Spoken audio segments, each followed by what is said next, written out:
as I divided the other day, divided as following the masters of the lineage and divided into 3 sections. Beginning excellent, middle excellent, and concluding excellence. Among those 3, now we in the middles. Middle also I divided into 3 sections, which is the foundation and the path and the result, the fruit, and the 3 sections. Three divisions. So the ground we can't went over that briefly, and we went through that. And the ground again, once again, ground is not external ground. Ground is our innate nature, the fundamental, the essential nature, the ground of everything. Everything, and that is Rupa. Simple word, Rupa, and we use another terminology, self-born awareness wisdom. Ramjong ke yishi. That Rupa. And that ground is ground of everything. Whether we can kind of believe it or not, or it's so surprising, shocking that is ground of everything. And immediately looking, that is ground of our body, ground of our speech, and the ground of our mind. All that. And then further go to the ground, that is the ground of all our forms. Forms in the universe, all sound systems in the universe, and all the space of the universe, all started from this. Therefore, and always in the Tantra or the teaching, named ground. It is ground. And sometimes also this name, another synonym, I mentioned other with those synonyms, but another synonym is Tantra. It's called Tantra too. Tantra is called foundation Tantra, ground Tantra. Tantra is a Sanskrit word which means we translate roughly into English, it's a kind of continuations. It's continuing. So this is the ground of continuation. The primordial wisdom or the Rupa is the ground of the continuation of display of everything what we see, everything what we experience, everything what we go through. So that is what is ground. So again, that's.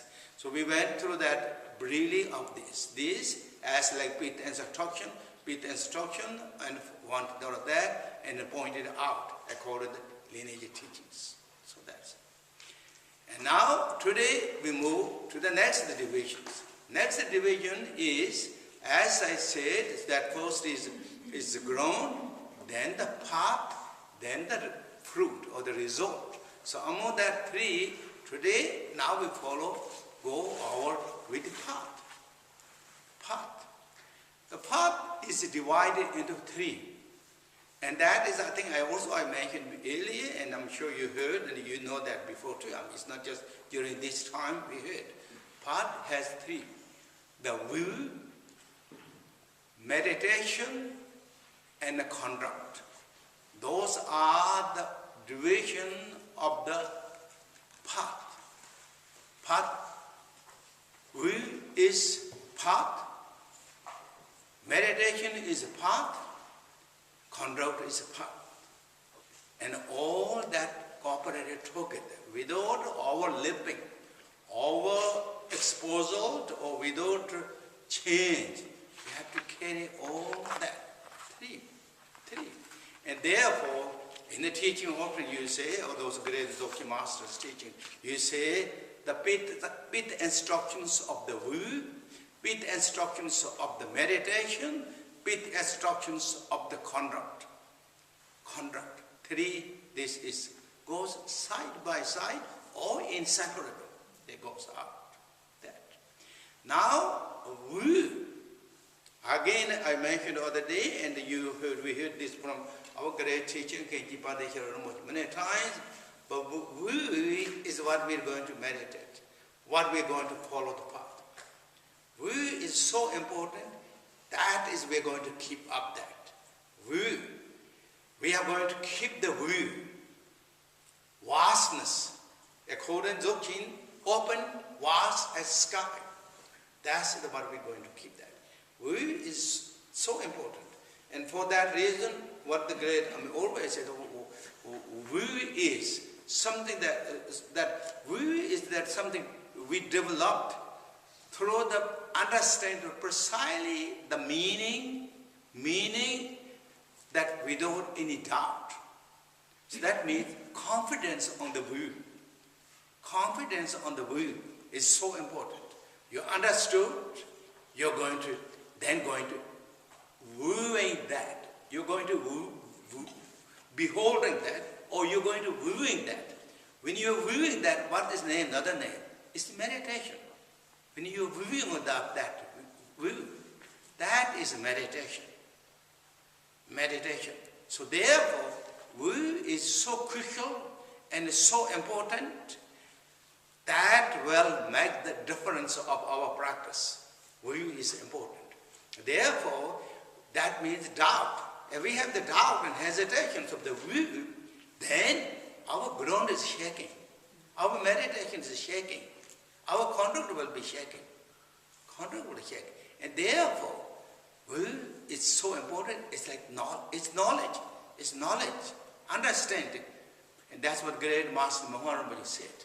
Woo is something that whatever you're thinking, see that exactly clearly as it is without any doubt. Doubt or hesitation that have to do. That is what Wu is. At this time, Wu is, what is it called? The free from everything. Everything. Free from every grasping, every clinging. Even the notion of the free, that notion is freed. Freed.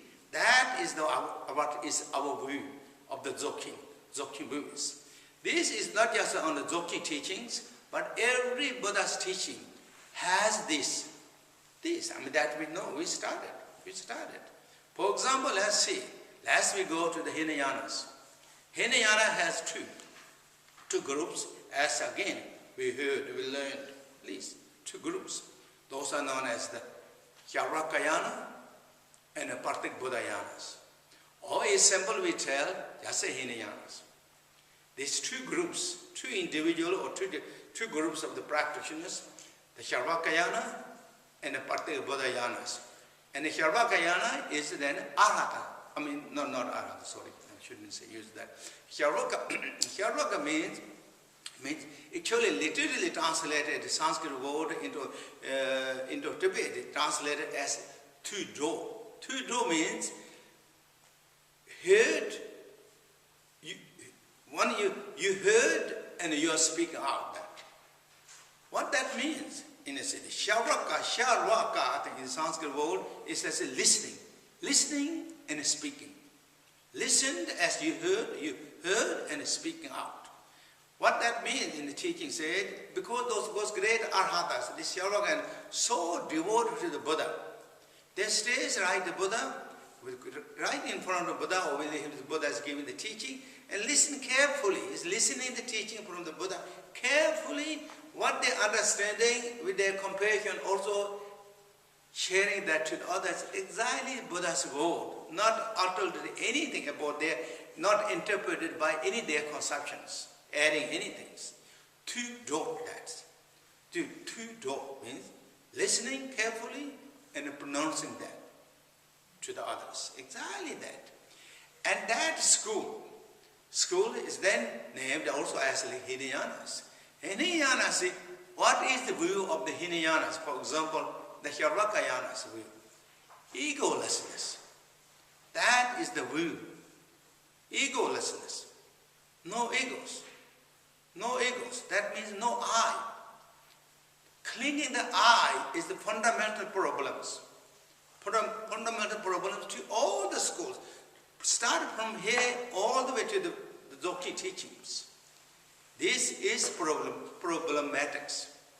Clinging is, and particularly clinging to the individuals. For that reason, great master, of course Nagarjuna too, but great master Shantideva said, and Khenpo Rinpoche and many great other masters take quotations. He said in the world, And all in the world, all the suffering, the difficulties, whatever you go through or see this all fundamentally generated by the ego or I. And all the fears of hope and fears, all that is generated by the ego clinginess, senses. Therefore, why I'm going to keep this ego? Why I'm going to keep this all? This is the problem. This is making every problem. Why I'm going to keep this? Sense is that problematics are really truly existing. Then of course, maybe we should have the reason to keep this. But it's not existing truly. And that truly not existing is just a notion. Notion. There is nothing. That's why then you read the books and the Bodhisattva Charya Avataras or other books from the top of the body or head all the way to finding out where is ego, where is I, where is. And there is no existing ego, I at all. Anywhere, outside, inside, between, up and down, and everywhere you look. When that is then fact, there is no ego, no I. And when you find that fact without any doubt and hesitation, and then relax on that, meditate on that. With conduct, beautiful conduct, and then meditate on that. That is known as the view of the Hinayana or the Sarvakayanas. And then Partha Bodhayana, they say they have another additional realization of all these objects are emptiness, beside the ego clingings. That is their views. Actually, in the Buddha teaching, when you read the philosophy, or not just the Buddha teaching, but practically we have two clingings. We have clinging to the self, we are clinging to all the objects. This is our two clingings. This is true. Everybody has two clingings. But this is just clingings. Clinging, there's nothing really existing entities that is permanent, that can truth. Everything is hallucination. We're grasping to the dream. We're grasping to the mirage. We're grasping to the hallucinations. And we're grasping to the magics. Magic actually is not. When you grasp into the magic, when you grasp into the hallucination, it's not wise. And kind of following that, trying to do this and that, it's not wise, it's not smart. Nobody will say in samsara world, people who cling to the mirage, who will cling to the magic, hallucination. Anybody won't say, oh, that person is expert, or he's a very famous scholar, or she's a scholar. Oh, that is something, wow. Nobody really will say. Think of that truly. This is an investigation. We are practitioners. We are going to find out the fact. What Buddha said, and use our intelligence and mingle that and find out the exactly entities, truth from this. This is our responsibility. Our gracious teacher Buddha said that. Examine, think carefully, and follow then my words. Follow. And we analyze, investigating all the is not true. And that is known as then the Partha Buddha realizations. All the subjects are empty. Sorry, sir, I'm using different word. Objects are empty. So that all the ego cling is empty, and as well as all object entities. Objects, entities. What are objects? If I say roughly to that, objects are, there is 5 objects. 5 objects. Object of eye is form. Object of A is sound. Object of nose is smell. Object of tongue is taste. Object of body is touch. Those are called objects. Here they realize that as empty, or as hallucination, as mirage, as magic, as a dream.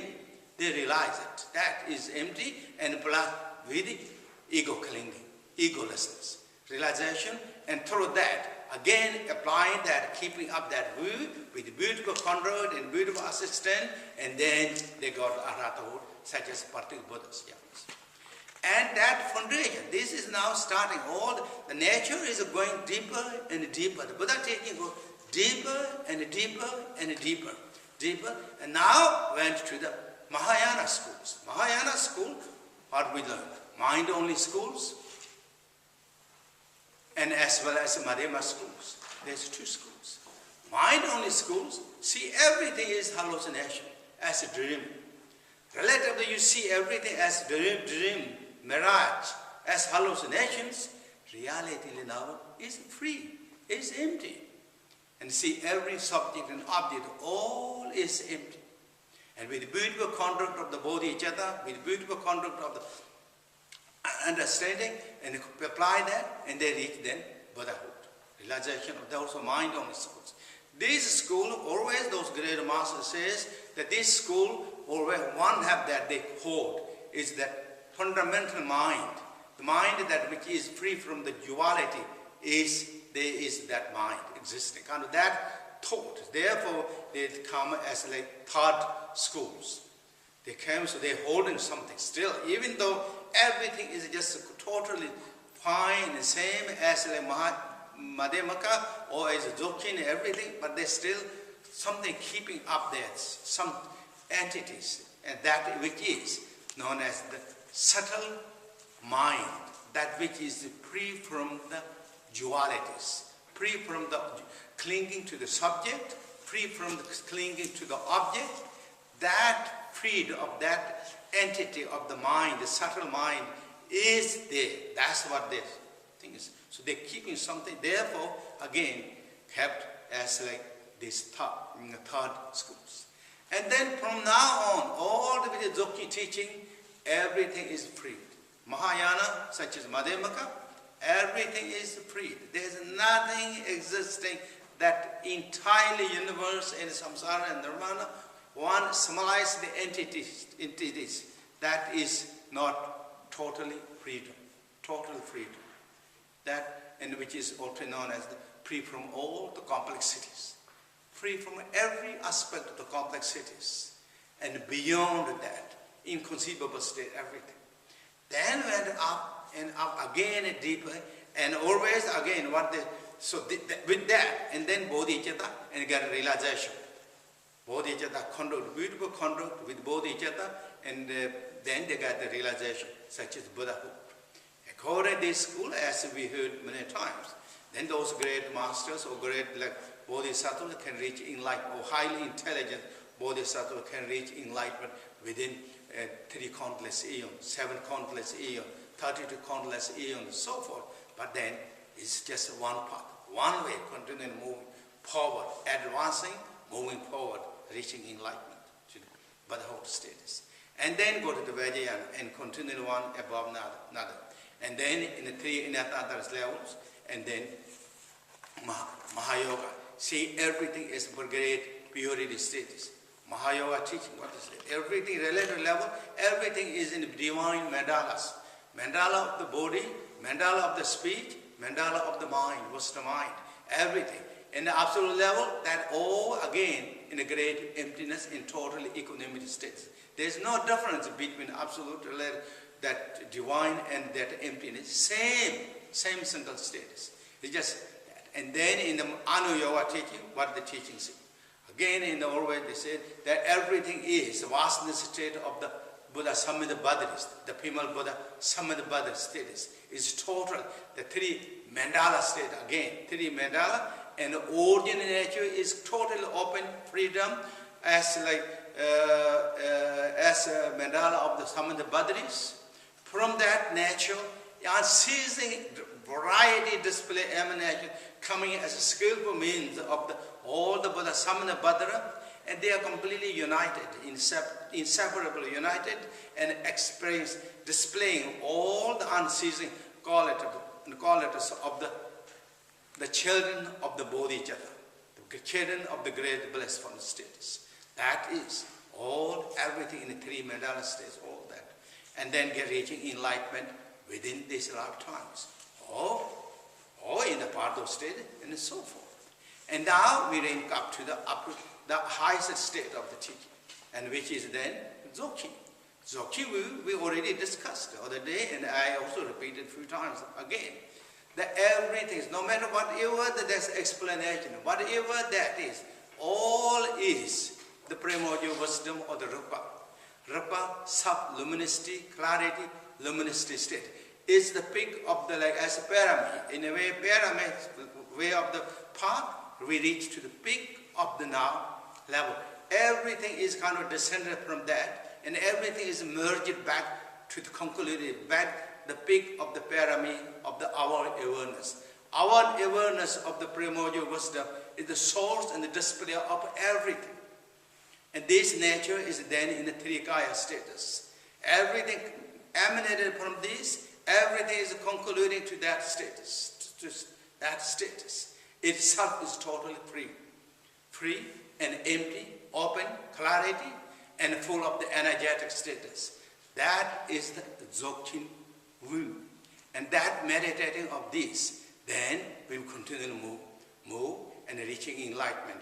As it is within this single lifetime, not just even that. And in, for example, Gypsy Sangha Theory, that we had great opportunity to receive the teaching of these great masters in the Muma Nyingtik, known as sometimes. And these masters reached enlightenment within 12 years. And then Shabkar himself, of course, according to his story or the life story, he meditated so many years, over 20 or 30 years, and practiced all that. But it's not just that time, after 30 years, he got the realization of something. But the moment he really started meditating, dedicated himself, so many vision and realization signs come one after another. This is what they then call advancing and developing and propelling the every steps with joy and appreciation. So this is the general overview of the will. Will is so important. Will is important, is that therefore we should try to bring. And now what we're going to do,